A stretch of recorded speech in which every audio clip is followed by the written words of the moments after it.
જ્યારે 99ની સાલમાં અહીંયા આગળ આપણે નાયરોબી મંદિરની પ્રતિષ્ઠા હતી, અને પ્રતિષ્ઠા પછી સ્વામી પછી ઇઝરાયલ ગયા, અને ઇઝરાયલ જતા પહેલા સ્વામી ઇજિપ્ત ગયા હતા, કાયરો.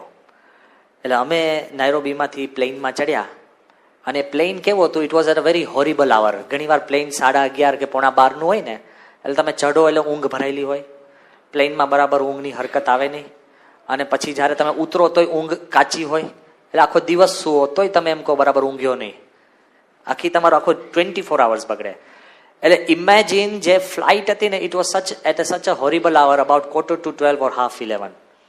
બાપા જોડે અમારે જવાનું હતું ફ્રોમ નાયરોબી ટુ કાયરો.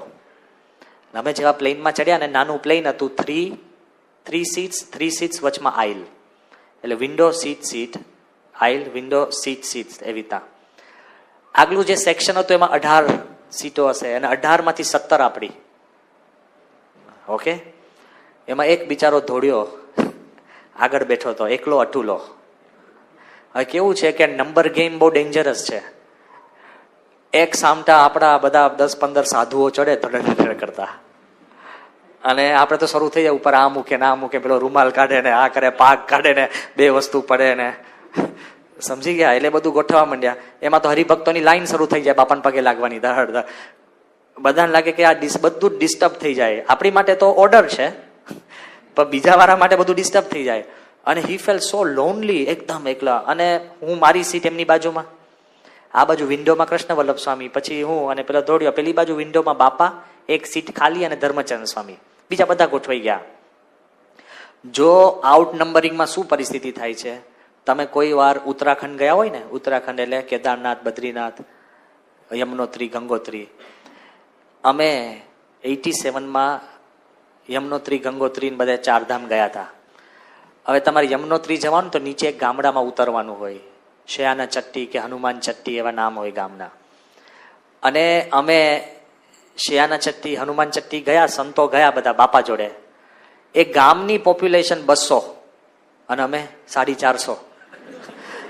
એ લોકો બહાર નો એવું લાગે, આપણને લાગે ક્યાં ના છો, પેલા કે ભાઈ અમે અહીંના છીએ, તમે બહાર ના છો.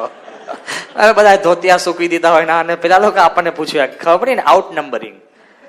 એટલે આ બાજુ એવી પરિસ્થિતિ, આ તો તમે ઇમેજિન કરી શકો. એટલે આઈ એમ ગિવિંગ યુ એક્ઝામ્પલ્સ. એટલે આ બિચારાની પરિસ્થિતિ એમને બેઠા, અમે જેવું પ્લેન ઉપડ્યું ને, એટલે હું તો સુઈ ગયો સીધો આમ. Total I went to sleep, કારણ કે ઇટ્સ સચ એન આવર. પછી 1.5 કલાક પછી હું જાગ્યો ને આમ, એટલે પછી નહીં ડોક્ટર સ્વામી યાદ આવ્યા. ડોક્ટર સ્વામી કહે છે ને સહજ સત્સંગ. હવે આમાં તો એ બિચારો ભાગી શકે એમ હતો જ નહીં. પ્લેનમાં લોકડ, સીટ બેલ્ટેડ, બીજી સીટમાં ખસે એમ હતો ને, જ્યાં જાય ત્યાં આપણે જ હતા. જાય ક્યાં? એટલે મને લાગ્યું કે લાવો અને ધીરે રહીને હું સત્સંગની થોડી વાત કરું. એટલે when I asked him, he happened to be the president of Cadbury's of entire African continent. Very big guy. Okay? એટલે મેં ધીરે રહીને વાત શરૂ કરી. મેં કહ્યું કે can you see the old person near the window? બાપા છે ને શાંતિથી કાગળ વાંચતા હતા. મેં કહ્યું he happens to be our spiritual leader. તો મને આ ધોળિયો શું કે ખબર છે કે you don't have to tell me anything, I already know. હારું, મને લાગ્યું વલ્લભ વાત કરી આવ્યા કે શું, કેડબરીઝ નો હતો ને. મેં કહ્યું કૃષ્ણ વલ્લભે વાત કરી, અને કીધું કોને કે બાપાનો મહિમા? મને કે already know. મેં કહ્યું how? You know what he told me? એ કે ever since the plane took off. પછી મારું ગાતર્યું પકડીને મને શું કે all you guys are sleeping, he is the only one awake. કે a leader is he who keeps awake while his flock sleeps. Leader is not he who sleeps and keeps his flock awake. Imagine. એના મનની અંદર clarity હતી કે બાપા પત્ર વાંચતા, ધર્મચંદ પણ ઝોલે ચડી ગયા હતા, સ્વામી આરામથી પત્ર વાંચતા હતા. At the age of almost 90, this is what I want to tell you. Swami is 90 અત્યારે. એમની સ્ટેમિના જુઓ, એનો પાવર જુઓ, જે તમે મળે એને કોન્સન્ટ્રેશન જુઓ.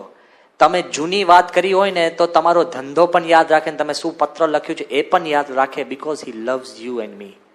Look at his energy. હું તમને હકીકતમાં હરિભક્તો અને સંતોને બધાને આ પ્રશ્ન પૂછ્યો છે, અને જાહેરમાં પ્રશ્ન પૂછું છું. સ્વામીનું એનર્જી લેવલ જુઓ એટ 90 કેવું છે. આપણામાંથી કોઈએ પ્રમુખ સ્વામીને જાહેર સભામાં ક્યારેય ઝોલું ખાતા જોયા છે? Tell me, come on. This question I have asked in every corner of India, every corner of America, every corner of England and every corner of Africa. અને આપણે તો દૂરબીન લઈને મંડ્યા હોય છે આમ કે એ જરાય ના રહી જવું જોઈએ. સ્વામી 90 years અને કોઈ દિવસ પબ્લિક કે સભાની અંદર ઝોલું ખાતા કોઈએ જોયા નથી. અને આપણે સભામાં ઝોલા ખાધા જ કે નહીં? સાચું કહો. તમે નહીં, અમે. મેં એક જણ એવું નથી જોયું કે જેને સભામાં ઝોલું ના ખાધું હોય. ડોક્ટર સ્વામી આટલા ડિસિપ્લિન વાળા છે. ડોક્ટર સ્વામીનું ડિસિપ્લિન ઝોલું હોય આમ, આપણા જેમ નહીં આખું આમ નહીં, પણ ડોક્ટર સ્વામી પણ ડિસિપ્લિન ઝોલું આમ. પછી આમ જોઈ લે. આપણા સંપ્રદાયની અંદર કોઈ શિષ્ય કે સાધુ કે ભક્ત એક બાકી નથી જેને સભામાં ઝોલું ના ખાધું હોય. ક્લાઇમેક્સ તો એક વાર એક આપણા સંત, અમારા એકદમ હેતવાળા, એ પોતે પારાયણ કરતા હતા અને by default it was so boring. અમે આગળ બધા સંતો બેઠા હતા અને સંતો ઝોલે ચડ્યા. સભા તો ઝોલે ચડે જ, પછી તો લાયસન્સ મળી જાય ને. સંતોને તમે ઝોલે જતા જોવો તો તમને લાયસન્સ મળે કે નહીં? એટલે પેલા બિચારા સંતે પ્રાઇવેટલી અમને વિનંતી કરી કે આ બહુ ભૂંડું લાગે છે, તમે લોકો આગલી રોમાં આવીને સુવો છો, એ કે તમે બીજી વ્યવસ્થા કરો તમારી. એટલે પછી પારાયણ શરૂ કરી તો માઇકમાં નસકોરા સંભળાવા લાગ્યા. કેમ? સ્ટેજ નીચે સુઈ ગયા, એક સામટો ઓર્કેસ્ટ્રા. તો બિચારા પારાયણ કરતા છે ને આમ પગ નીચે મારે, આમ દર્દ. આ તો just for the fun of it I am telling you. But ક્યાં લેવલે આટલી આપણી પરિસ્થિતિ હોય ને પ્રમુખ સ્વામીને આપણે એક વાર ઝોલું at the age of 90 is not, I am not talking about 25, 30, 40, 90. હજુ સમજો, ઝોલું તો નહીં, તમે સ્વામી આરામમાં જતા હોય ત્યારે જ બગાસા ખાતા જોશો. આપણે તો માઇલના બગાસા આપણને જોઈને 15 જણને આવે, પછી આપણને લાગે કે બરાબર બહુ આમ વાતાવરણ નથી બરાબર, ભાઈ તું બરાબર નથી, બધાને ચેપ આપીને. સ્વામી કેટલા અલર્ટ તો બરાબર, કેટલા શાર્પ. મને યાદ છે કે જયારે હિંમતનગરની જયંતિ હતી ને સવારે જન્મજયંતિ દિવસે અડવાણી ને બીજા બધા બાપાને દર્શન કરવા આવ્યા અને ઉત્સાહમાં કોઈક સંત મહેસૂબ લઈ આવ્યા અને હું બાપાની બાજુમાં જ હતો અને પછી સ્વામીને મેં મહેસૂબનું ચકતું આપ્યું. બધા કે બાપા અડવાણીજીને તમે મોઢામાં આપો. એટલે બાપા મને કે ટુકડો કર. મેં કહ્યું કે બાપા મહેસૂબ ટુકડો કરવા જો એટલે ખતમ.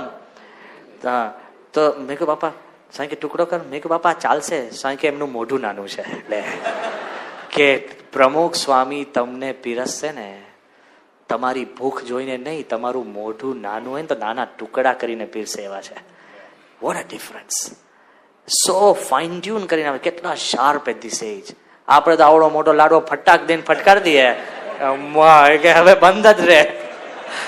આપણે પીરસવામાં પણ એવો મોટો ચમચો લઈને પેલો જિંદગી માંગે નહીં, ફરી વાર ધબાક દઈને ફટકાર દે. એવું નહીં.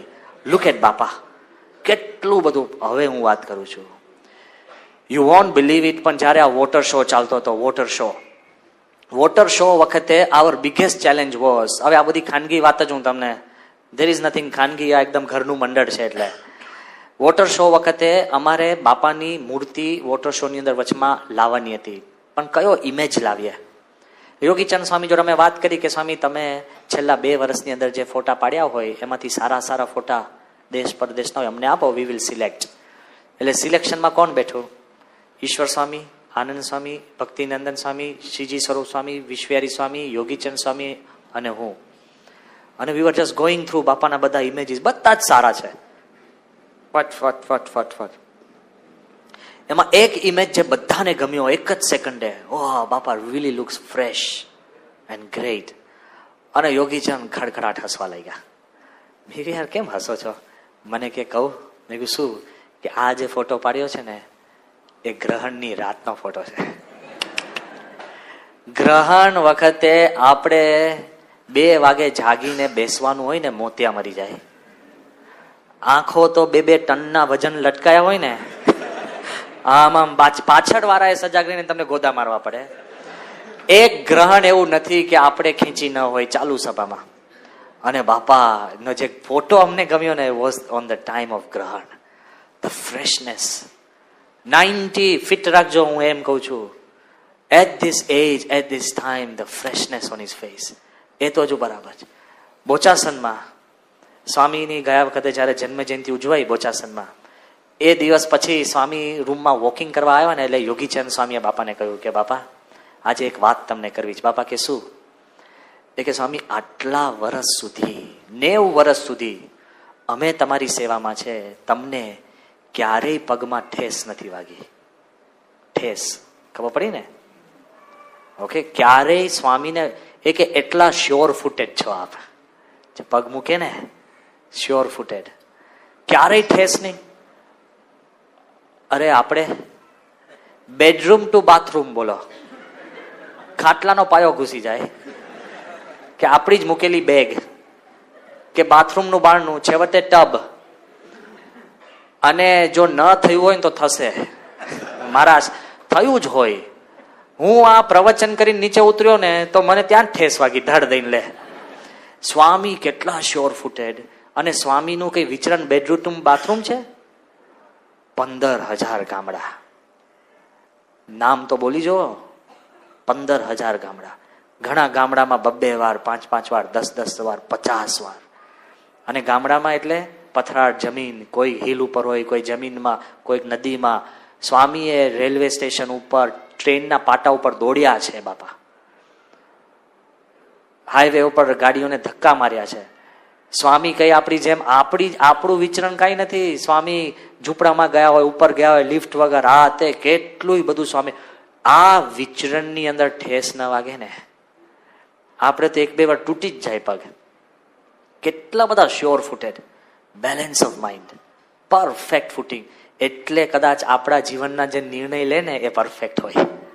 સ્વામી ફૂકી વિચાર કરીને તમને માર્ગદર્શન આપે છે. ઇમેજિન આપણે તો, અને બીજું તો ઠીક છે, આચાર્ય સ્વામી અહીંયા હતા ને નવસારીમાં, જે મૂર્તિને એમને પ્રતિષ્ઠા કરી એ જ મૂર્તિના કાચમાંથી સીધા બારે લે. ઠેસની ક્યાં વાત રહી? કાચ નથી દેખાતો, ધડીંગ દઈને બારે, આખા કાચમાંથી બારે આવી ગયા. ભુજમાં અમે હતા, ભુજમાં ભૂકંપ બહુ થતો હતો અને રાતના આફ્ટર શોક આવે ને તો અમે બધા ભાગીએ. અમારી પાસે કોઈ અર્થક્વેક મેજર કરવાની રીત નથી, એટલે મેં શું ઇન્વેન્ટ કર્યું, પાણી અડધું કરી એનું મિનિસ્કસ મેજર કરી અને ત્યાં મેં કાળી લાઈન કરી હોય. રાતના ભૂકંપ આવે એટલે બોટલ હલે, એટલે પાણી હલે, એટલે લાઈન આગળ પાણી જે સ્પીડે હલતું હોય ને એના પરથી નક્કી થાય કેટલા રિક્ટર. ઓઢીને સુઈ રહેવું કે ભાગવું એના પરથી ખબર પડે. કારણ કે વારે વારે ભાગ કરે પછી અમને ખબર પડી સામાન્ય અર્થક્વેક શા માટે ભાગવું. એટલે વી ઇન્વેન્ટેડ આવર વે. પણ પ્રશ્ન શું થાય કે જેવો ભૂકંપ આવે ને બધા એક જ કોરિડોરમાં ભટકાય, ધબાધબ. કેટલાને તો પગ રહી ગયા. પછી અમે નક્કી કર્યું કે 2 જણાએ આ દરવાજાથી ભાગવું, 2 જણાએ બારીમાંથી, 2 જગ્યાએ અહીંયાથી. અને આખા અમારે બધા એસ્કેપ રૂટ્સ નક્કી કર્યા. હું તમને એમ કહું છું, ઇન 90 years સ્વામીને ક્યારેય પગમાં ઠેસ નહીં. એ તો ઠીક છે. કોઈ દિવસ સ્વામીને તમે ડિપ્રેસ્ડ મૂડમાં જોયા? Bring me one photo. ગમે તેવું આભ તૂટી પડ્યું હોય ને, ઇઝ નેવર લાઈક. આપણે બળજબડીથી આનંદમાં રહેવું પડે. I am so happy to see you.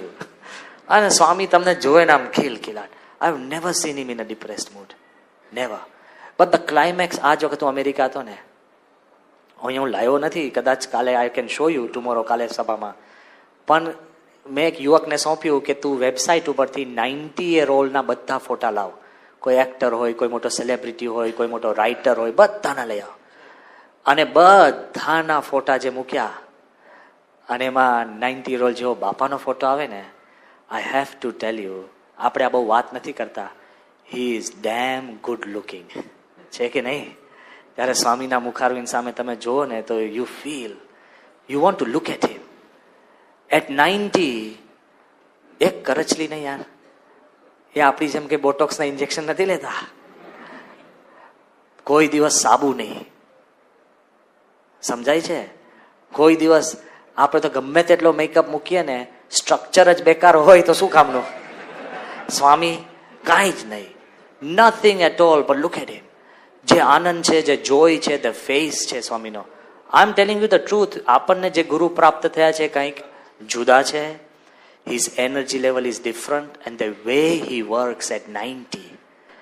અને જે કલ્પનાની બહારની વસ્તુ પ્રાપ્ત થાય ને એમાં આનંદ ઝાઝો હોય. અને કિશોર કિશોરીઓની શિબિર હતી, એમાં આવવાની બાપાની આજ્ઞા થઈ કે દુબઈથી તમે પાછા નાયરોબી જઈ 3-4 દિવસમાં નીકળો. હજુ તો હું પહોંચ્યો નથી અને પ્રથમ તમારા ચેરમેન બહુ બળ્યા છે. અને એમનો મને ફોન આવ્યો કે સ્વામી અમે રાજી જ છીએ, તમે નાયરોબીથી પાછા જવાના હો તો અમે રાજી જ છીએ.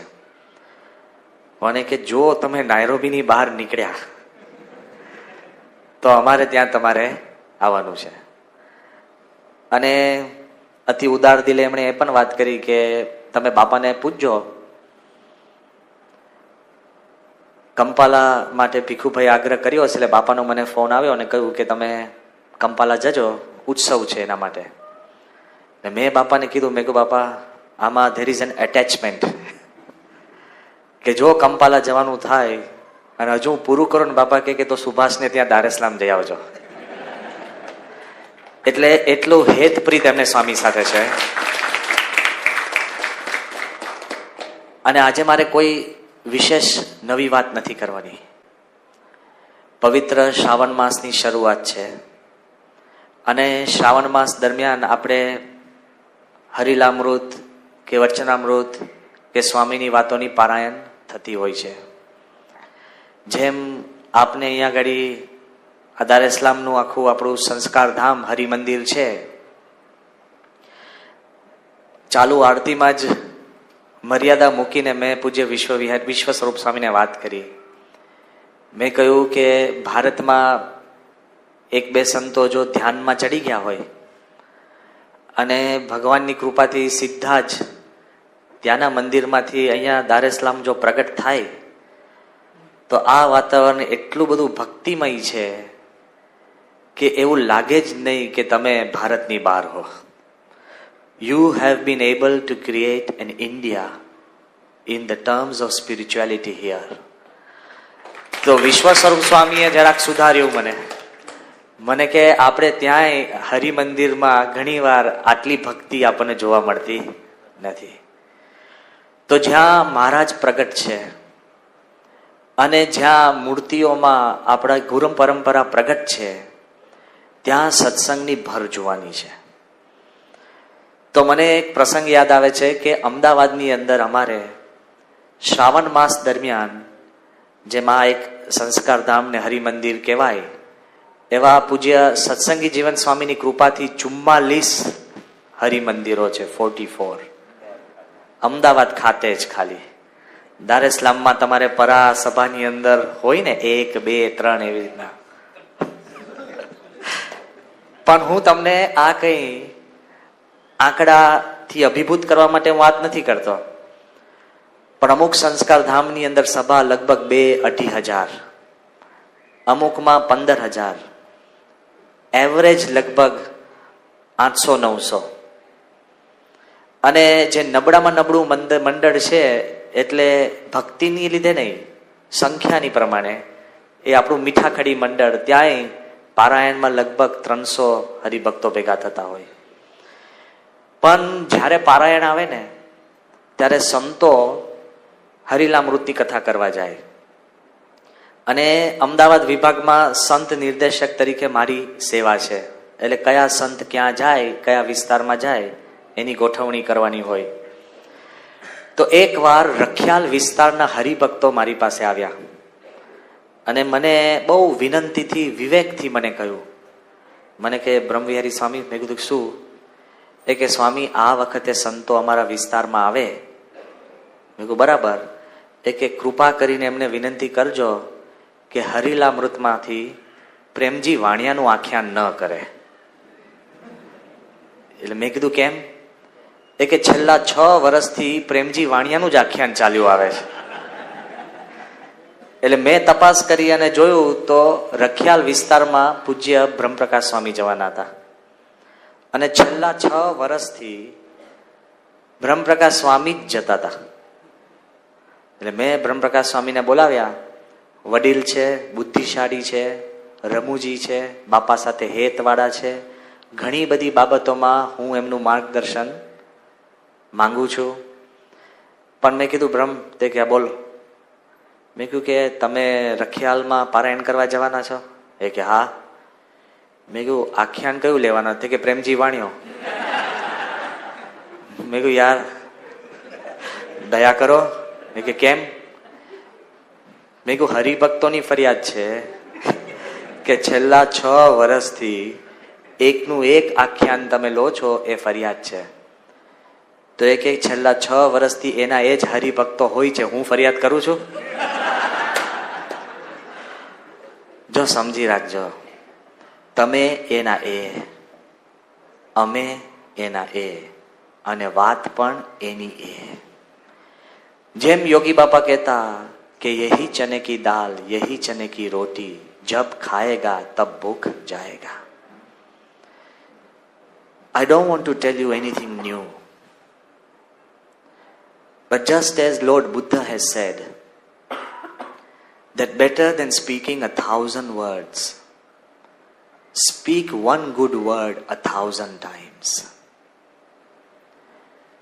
Better than doing 1,000 things, do one good thing 1,000 times. Better than thinking 1,000 thoughts, think one good thought 1,000 times. The magic lies in repetition. તમે રોજ 1000 વાર જો પ્રમુખ સ્વામીનું સ્મરણ કરશો ને, તો સાક્ષાત્કાર થઈ જશે. સેંકડો વાર જુદા જુદા અટપટા જુદા શાસ્ત્રમાંથી અહીંયા ત્યાંથી જુદી જુદી વાતો વિચાર કરી કરીને મન આપણું વમળમાં ચડશે. To bring ourselves into focus.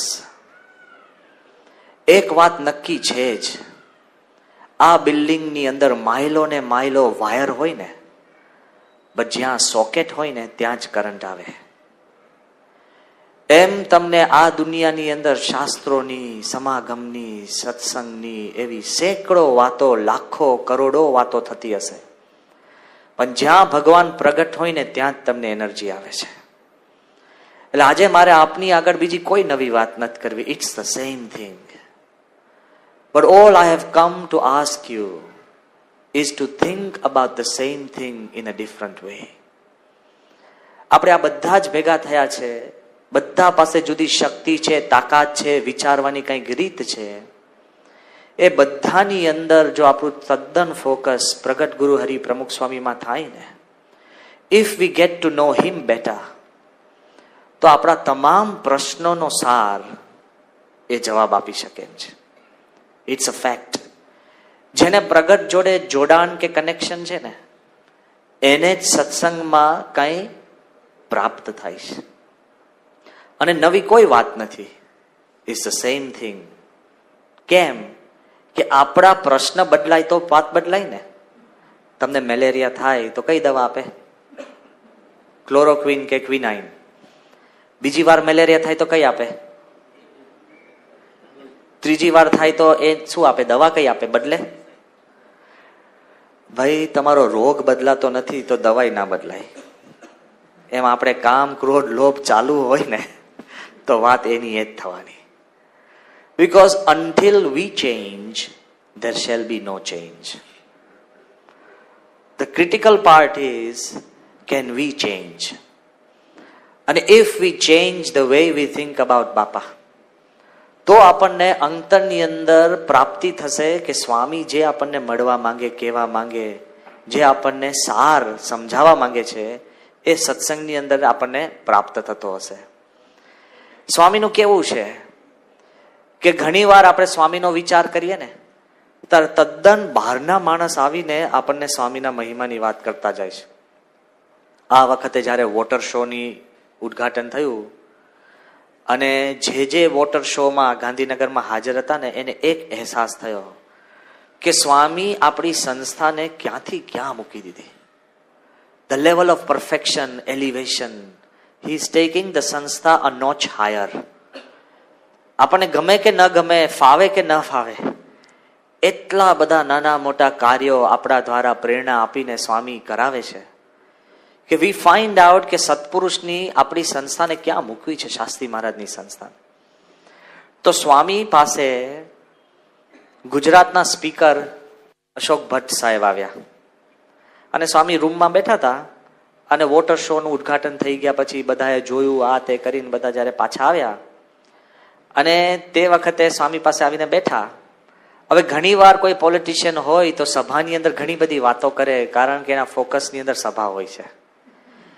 પણ જ્યારે એકલા હોય, કોઈ જ નથી, બાપા બેઠા છે અને અમે બે સંતો હતા અને આવીને એમને શાંતિથી વાત કરી. એમને કીધું કે બાપા, આપને ખ્યાલ તો હશે કે હું ગુજરાતનો છું. સ્વામી કે છે ને. એ કે બાપા, વિધાનસભામાં એક નિયમ હોય છે કે સ્પીકર જ્યારે બોલતા હોય ને તો કોઈ એમને અટકાવી ન શકે. સ્વામી કે બરાબર છે. એટલે કે બાપા, હું જે આજે વાત આપને કરું તો આપ ખાસ મને તમે રોકતા નહીં. એટલે આપણને ખબર પડી એ કાંઈક એવી વાત કરવાના હશે કે કદાચ બાપા રોકે પણ ખરા. એટલે સ્વામી તો બાજુમાં રૂમાલ હતો ને રૂમાલ તરત વાળવા બેઠા. સ્વામીની સ્ટાઇલ છે, he is got a pillow on his lap અને રૂમાલ હોય ને સ્વામી આમ રૂમાલને આમ 1 2 3 4 ફોલ્ડ કરીને જો સંપૂર્ણ વાળી દે ને એટલે આપણે ઊભા થઈ જવાનું. I am trying to show to you કે સ્વામીની જે ઇડિયોસિન્ક્રસી છે, આમ આમ વાળે, આમ પાછળ આમ કરે, આમ કરતા હોય. એટલે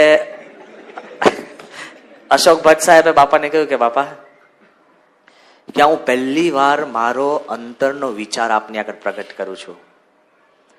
એ કે મને એવી એક અંતરમાં અનુભૂતિ થઈ, જો એ સ્વામિનારાયણ ન હોય, પણ મને એવો અહેસાસ થયો છે કે જેવો ભગવાન સ્વામિનારાયણનો પ્રભાવ અને જેવી ભગવાન સ્વામિનારાયણની પ્રતિભા હતી એવી જ આજે આપનો પ્રભાવ અને પ્રતિભા છે. હજુ બાપા બોલવા જાય ને પેલા કે પછી આગળ એમણે વાત કરી કે જેવું ભગવાન સ્વામિનારાયણે કાર્ય કર્યું હતું, આજે મને એમ અંતરમાં થાય છે કે એવું ને એવું જ કાર્ય આપ કરો છો. જેવા એમણે પરમહંસો કર્યા હતા એવા જ તમે સાધુ સંતો કર્યા અને જેવા કાર્યો એ કે કોઈની કલ્પનામાં નહીં. આપે એક સંપ્રદાયને એવો ઊંચો મૂકી દીધો છે કે હું એક જૈન સંમેલનમાં ગયો હતો. પોલિટિશિયન તો બધા સંમેલનમાં જાય. એક બહુ જ મોટા જૈન ગુરુ જેના લાખો અનુયાયીઓ છે, એમણે એમની અંગત સંતોની શિબિરમાં વાત કરી. કોણ? જૈન સંપ્રદાય, જેમના ગુરુ અને એ પોતે જેવા મનાય એવા ગુરુ, એમને અંગત એમની સંત શિબિરમાં એવી વાત કરી કે આજે તો પ્રમુખ સ્વામીએ ફક્ત એમના 8 સંતોને ચૂંટીને જો દિલ્હીનું અક્ષરધામ બનાવી શકતા હોય તો 800 સંતોને છૂટા મૂકશે તો આખા પૃથ્વીને સ્વર્ગમાં ફેરવી શકશે. ઘણીવાર વી ફીલ કે આપણે જે બાપાને સમજીએ છે ને, બરાબર આપણે પૂજા કરીએ, મૂર્તિ સામે જોઈએ, કોક કંઈક બોલે તો એની જોડે લઢી લઈએ, એ બધું જ કરતા હોય છે. પણ somehow, sometimes, some outsiders they come and they tell us who Bapa is. મને યાદ છે કે એકવાર અમે જ્યારે ચિન્મયાનંદ સ્વામી, બહુ જ મોટા સંત, અને મારી દ્રષ્ટિએ કે હિન્દુ ધર્મને વેસ્ટર્ન વર્લ્ડની અંદર પોપ્યુલરાઇઝ કરવા માટે ચિન્મયાનંદ સ્વામીએ જે દાખલો કર્યો છે એવા કોક બીજા સંતે કર્યો હશે. Powerful, thoughtful, intelligent, a great orator, અને જેને કોઈની સાડાબારી નહીં. સમજી ગયા ને? હું એમનો નેચર કહું છું, ચિન્મયાનંદ સ્વામી. 1983 થી when I was a young boy, like a small sadhu, every time અમે આમંત્રણ આપવા જઈએ ને તો મારે, હું હોઉં, ઈશ્વર સ્વામી હોય, આત્મસ્વરૂપ સ્વામીની ભેગા જોડમાં હું હોઉં, દર વખત મને જોઈને કે મને કે boy come here, this is Chinmayananda Swami. એકવાર 85ની સાલની અંદર ચિન્મયાનંદ સ્વામી બાપાના દર્શન કરવા અને મળવા માટે આપણા ઉત્સવમાં સ્વામીની રૂમમાં પધારવાના છે. બાપા હજુ નતા આવ્યા. દરવાજા કે ઉભા રહીને સ્વામીનું આસન અને ચિન્મયાનંદ સ્વામીનું આસન, એની વચમાં એક ફ્લાવર વાઝ હતો. દરવાજે ઉભા ઉભા ચિન્મયાનંદ સ્વામીએ શું કહ્યું એના શિષ્યોને, એ કે આર ધીસ ફ્લાવર્સ રિયલ? એટલે એમના શિષ્યો થોડાક મૂંઝાયા. એટલે મેં કહ્યું કે no Swami, they are artificial flowers હતા. મને કે મેડ ઇન જાપાન. મેં કહ્યું Swami, how do you know they are made in Japan? Because we imported them from America and technically America gets them from Japan. How do you know they are made in Japan? Mane ke boy, nowadays Japan makes so many things, even God is doubting whether he made man or Japan made man. કોઈ સાડાબારી નહીં. અને એ ચિન્મયાનંદ સ્વામી એટલા બધા આપણે કહીએ ને મુક્ત, કોઈની એને ચિંતા નહીં. એ ચિન્મયાનંદ સ્વામી પાસે અમે જ્યારે જ્યારે જતા ને ત્યારે પહેલો પ્રશ્ન પૂછતા, શું ખબર? Another big temple? એ કે I call Pramukh Swami the greatest temple builder that Hinduism has ever created. એ વાત એ ક્યારે કરતા ખબર છે? જે વખતે બાપાએ ફક્ત 100 મંદિર બંધાવ્યા હતા, એમને ક્યાં ખબર હતી કે પ્રમુખ સ્વામી 828 મંદિર બનાવવાના છે. Imagine who Swami is. 828 મંદિર, બરાબર? પણ એમની એનર્જી અને સ્ટેમિના તો જુઓ. 828 મંદિરમાંથી સ્વામીએ 727 મંદિર તો એમના હાર્ટ એટેક પછી બનાવ્યા છે. After the first heart attack કોઈક 727 મંદિર બનાવે, તાકાત છે? આપણે તો જરાક હૃદયમાં કાંઈક થાય ને તો પગથિયા ચડવાનું છોડી દે કે લિફ્ટ લિફ્ટ લિફ્ટ શોધ્યા. હજુ તમે વિચાર કરતો ચોંકી જશો. 828 મંદિર બાપાએ બનાવ્યા ને, એમાં 528 મંદિર આફ્ટર હિઝ બાયપાસ સર્જરી. આ સ્ટેટિસ્ટિક્સ કાઢ્યા છે મેં. બાયપાસ પછી લોકો તો છે ને રૂમ બદલવા તૈયાર ના હોય. જરાક કંઈક ટેમ્પરેચર બદલાય ને ડોક્ટરને ફોન કરે, ડોક્ટર કહે તું મને છોડ, નહીં કે મને આવશે હાર્ટ એટેક. એટલો બધો પોતે હાઈપર થઈ જાય ને. સ્વામી ભગવાનમાં વિશ્વાસ રાખીને જે કામ કરે છે ને એટ ધીસ એજ, એમના શિષ્ય તરીકે આપણે કોઈ ફરિયાદ લઈને જઈ શકાય કે બાપા મને હાર્ટ એટેક આવ્યો, હવે હું શું કરું? ભાઈ ચાલુ રાખ તારું કામ. Look at him. આવા જ વિશિષ્ટ પ્રસંગો સાંભળવા માટે કૃપા કરીને લાઈક કરો, તમારા વિચારો કમેન્ટમાં શેર કરો અને અમારી ચેનલને સબસ્ક્રાઇબ કરવાનું ભૂલશો નહીં.